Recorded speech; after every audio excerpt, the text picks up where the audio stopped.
Assalamualaikum warahmatullahi wabarakatuh.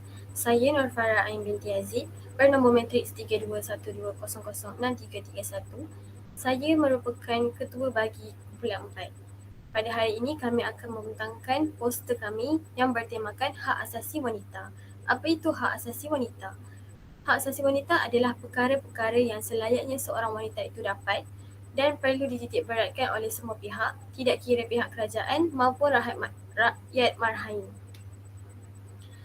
Antara cabaran kerjaya yang dihadapi oleh wanita masa kini adalah yang pertama, tuntutan pemotongan cukai.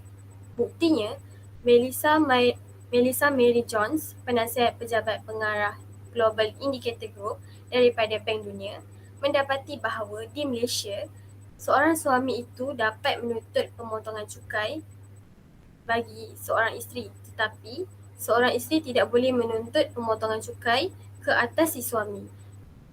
Sepatutnya perkara seperti ini tidak berlaku di Malaysia kerana Islam sendiri mengajar bahawa duit isteri adalah duit isteri dan duit suami adalah duit isteri.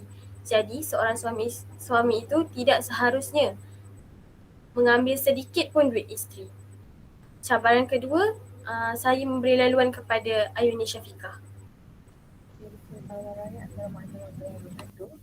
Saya Ayuni Syafiqah binti Azidin, ID matrik 3212006541. Jadi cabaran yang seterusnya adalah tiada jaminan kerja. Antara bukti yang kami dapat kaji ialah Perundangan Malaysia tidak memberi jaminan kepada kerja kepada ibu yang mengambil cuti bersalin. Hanya kerana Malaysia tiada undang-undang yang menjamin ibu yang bekerja akan mendapat kembali jawatan mereka apabila kembali daripada cuti daripada bersalin tersebut. Dan seterusnya adalah pengambilan kerja berdasarkan jantina. Hal ini sendiri kita boleh nampak apabila kebanyakan daripada masyarakat melabelkan pekerjaan berdasarkan pekerjaan milik wanita dan juga pekerjaan milik lelaki. Seperti pekerjaan wanita adalah lebih kepada kekeranian, manakala pekerjaan lelaki lebih kepada bahagian yang berpangkat tinggi. Dan saya akan memberi laluan untuk cabaran seterusnya kepada Puteri Nur Aisyah. Saya Puteri Nur Aisyah, nombor matriks 3212006651 akan menyambung pada cabaran yang seterusnya. Selain itu, cabaran kerjaya yang dialami wanita adalah ketidaksamarataan pengiktirafan. Hal ini dibuktikan wanita Malaysia tidak diberi pengiktirafan yang secukupnya bagi kerja yang mereka lakukan. Contohnya, apabila mereka melakukan tugas mereka dipandang remeh oleh orang-orang atasan dan kaum lelaki. Seterusnya, kesukaran menukar kewarganegaraan pasangan dan anak. Hal ini berlaku apabila Perundangan Malaysia memudahkan pekerja lelaki warga negara untuk mendapatkan hak kerakyatan untuk isteri dan anak-anaknya yang bukan berwarga negara Malaysia. Tetapi tidak sama bagi pekerja wanita. Saya akan menyerahkan kepada Alia Batrisha untuk menerangkan hak wanita yang sering dinafikan. Saya Nurul Alia Batrisha binti Zainal Abidin, bernombor matriks 3212006631. Hak yang sering dinafikan yang pertama adalah penindasan wanita di tempat kerja. Buktinya adalah sesetengah syarikat di Malaysia tidak menaikkan pangkat pekerja wanita dengan alasan yang tidak munasabah walaupun pencapaian wanita itu tinggi. Yang kedua, keganasan terhadap wanita.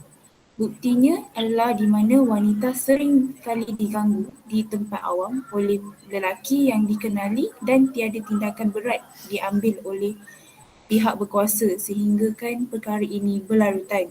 Sebagai contoh, apabila berlakunya sesuatu kes seperti kes rogol atau diganggu, kebanyakannya masyarakat akan menyalahkan wanita atas sebab pemakaian mereka, sedangkan pemakaian mereka adalah bertutup.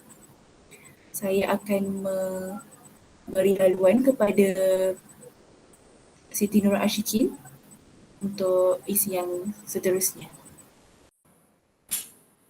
Saya Siti Nurashki binti Rosli, memegang ID Matrik 3212007481. Untuk isi yang ketiga ialah pembahagian tidak sekata bagi hak wanita dalam pembahagian harta wasiat.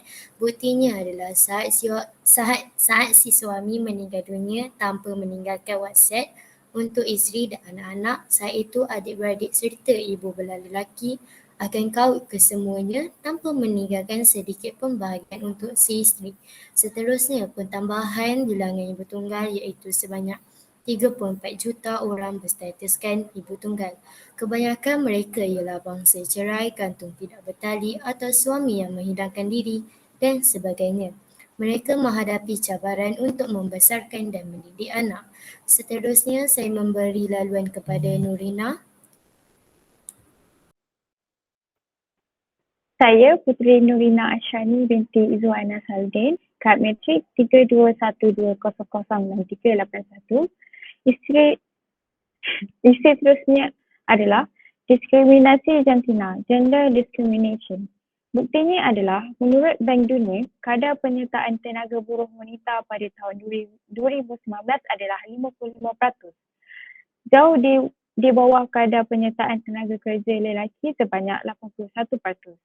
Diskriminasi, gangguan dan beban perniagaan tidak berbayar ke atas wanita adalah antara punca utama penyertaan wanita dalam tenaga buruh semakin rendah, dan ini memberi kesan kepada kedua-dua golongan wanita sama ada yang bekerja dan yang masih mencari pekerjaan.